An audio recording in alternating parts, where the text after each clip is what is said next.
दो बातें और यहाँ ध्यान रखेंगे जो कि बहुत अच्छे सवाल के रूप में पूछा जाता है। कहते हैं क्वाथ में जीरा मिलाना हो, क्वाथ में गुगलू मिलाना हो, छार मिलाना हो, लवण मिलाना हो, शिला जतु मिलाना हो, हींग मिलाना हो या त्रिकटु मिलाना हो।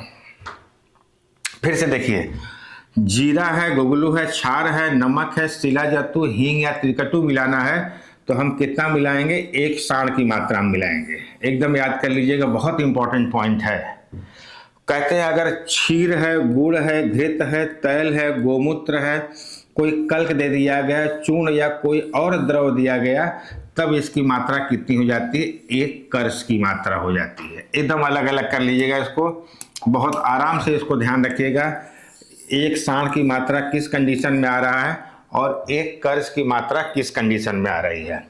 इसको अगर हम थोड़ा सा सोचने का प्रयास करें तो शायद हम इजीली इसको समझ सकते हैं। जो सॉलिड वाला चीज होगा, है ना, जीरा हो गया, गुगलू हो गया, छार दोनों सॉलिड लिक्विड दोनों में आता है, नमक हो गया, शिला जतु, हींग आ गया, त्रिकटु आ गया, तो हम स से सॉलिड, स से साण, ऐसे ध्यान रखिएगा, स से सॉलिड, स से साण, तो 1 साण की मात्रा हम प्रयोग करेंगे। और क्षीर है, गुड़ है, घृत है, तैल है, गोमूत्र, देखें मैक्सिमम लिक्विड वाले आ रहे हैं, कल्क हो गया, चूर्ण हो गया या कोई और द्रव हो गया।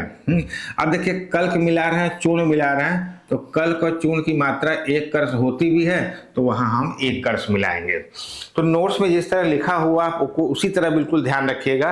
बहुत सी चीजें हम इसलिए याद कर लेते हैं, जब पहली लाइन में ये है, यहाँ 1 साण दिया है, दूसरी लाइन में ऐसे द्रव्य दिए हैं, वहाँ 1 कर्ष दिया हुआ है। अच्छा, हींग पूछ देगा तो आपको याद रहेगा सब पहली लाइन में दिया हुआ है ना। अगर आप पूछ देता है कि हींग के साथ अगर मैं त्रिकटु दे दिया, शिला जतु दे दिया, नमक, छार, गुगलू आदि दिया, तो पहली लाइन में लिखी हुई है और पहली लाइन वाले द्रव्य क्या कहलाएंगे? 1 साण की मात्रा में। क्षीर है, गुड़ है, घृत है, तैल है, अगर इनको देखें तो ये क्या होते हैं? इसको 1 कर्ष की मात्रा में प्रयोग करते हैं। दूसरा एक बात यहाँ कह रहे हैं कि जब भी हम क्वाथ का निर्माण करते हैं तो कभी भी उस ढक्कन, जिस पात्र में निर्माण करेंगे उसको हम ढक के नहीं रखते हैं। लिखा हुआ, क्वाथ पात्र का मुख ढकना नहीं चाहिए, अन्यथा दुर्जर हो जाता है। दुर्जर का मतलब अगर कहें तो यहाँ हो सकता है कि जिस क्वाथ का हम पान करेंगे उसका जल्दी पाचन नहीं होगा। दुर्जर मतलब जो अच्छे से जरे ना, जो इसका पाचन अच्छे से न हो पावे, तो दुर्जर शब्द याद रखिएगा।